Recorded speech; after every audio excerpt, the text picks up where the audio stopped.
We could approach the music of Bach as an example. Extremely simple. There's always a theme. And there's a certain repetition, but it does not seem like repetition. And endless variety out of a simple theme. And that is the challenge. Same with music, same with architecture. This is the story of I.M. Pei. From the East Wing of the National Gallery of Art to the Bank of China Tower, and of course the pyramid at the Louvre, Pei was a prolific and poetic architect ahead of his time.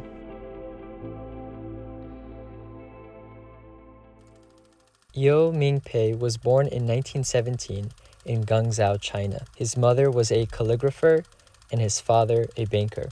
Pei's passion for architecture started at a young age. He was very interested in my future. What do you want to do in life? Park Hotel at that time was coming up. 23 stories. Now, 23 stories in 1934-35 in Shanghai. It's unbelievable. It's like building a 100-story building in New York.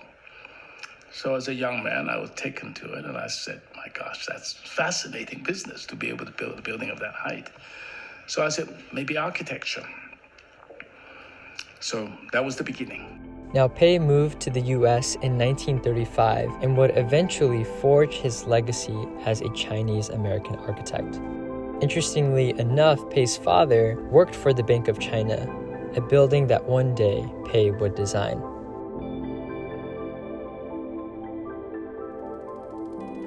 Now, Pei had a thought-provoking process. For him, it was always about finding the essence.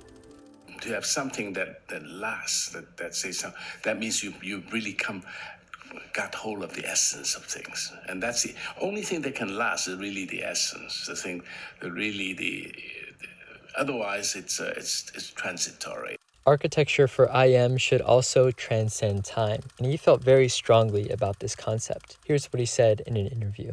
To me, it's just architecture. There's no such thing as modern architecture, postmodern, deconstructivist. You can use all the ism you want. I don't believe in any of them. They come and they go. And the one that really survived, lasting, is architecture. Architecture of that time. Now, we can't talk about I.M. Pei without talking about the Louvre. The story of the pyramid is very fascinating. It received a lot of pushback from the French people. Considering Pei was not French but a Chinese American, created quite the stir. But this didn't stop Pei from bringing his vision to life. I stumbled upon this MIT interview where he goes over his design philosophy for the project. But you can see the importance of Louvre in the heart of Paris, because it's situated perhaps in the most important, really center, heart of Paris.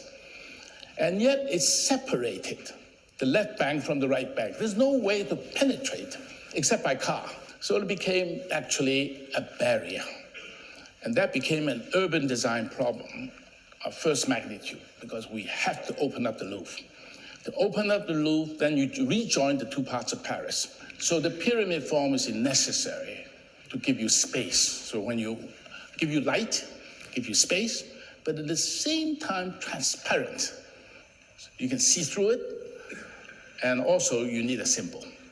Because if this is going to be the main entrance to the Louvre, it cannot be just a subway entrance. It just simply cannot be. Now the Louvre is considered to be his magnum opus and is celebrated by the French and people from around the world. Pei lived to be 102 years old, and very often, time is a reoccurring theme in his interviews and obviously his architecture. Our society seemed to be much more inclined to build something for a short time and then tear them down. I think this self-disposable society of ours is not conducive to doing good architecture. And this I am unhappy about. Why is Paris so beautiful? Because the buildings were well built. They were built to last. That's the difference. And we don't. And this I regret. So a work of art, architecture, whatever it is, I think needs time to finally make a judgment as to whether it's right or not. And I think the time factor is very important in my work. I like to think so. It's just like adding another grain of sand to time. Now let's talk about those iconic circle glasses. Whenever I think of a great architect, I forget sometimes that they too are inspired by the ones that came before them. And for Pei, that was Le Corbusier. He actually had the chance to meet Corbusier at MIT as a young man and said that those were some of the most influential days in his life. He took lots of inspiration from his design ethos, but also his fashion sense with the memorable glasses. The circle glasses are now synonymous with Pei's dapper looks and warm smile. He constantly admired Le Corbusier. His work is very closely related to his time, and therefore his work become enriched by his association with sculpture and painting of his time. And I find that important lesson.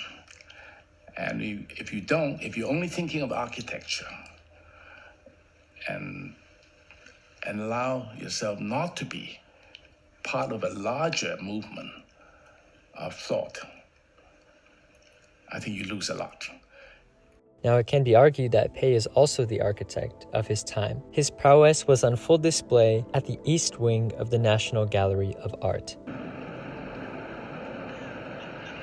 I wanted this very, very sharp angle because I think the crispness of that line is so essential to the design that any blunting of it would lose a lot of force. The stone people objected to that. They say, we've never done it this way because if we do it, it will be broken.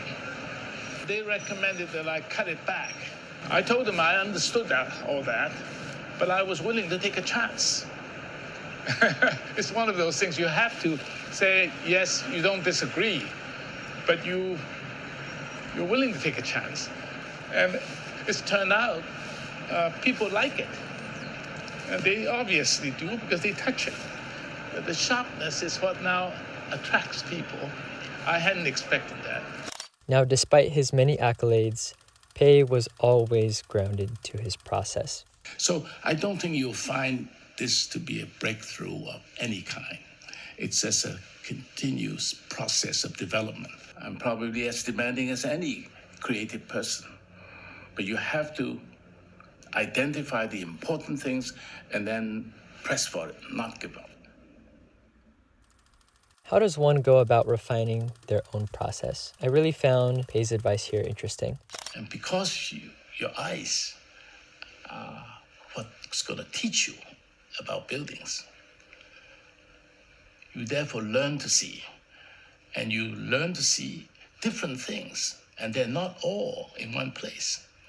And sometimes they're in places far away from home. And therefore you have to travel.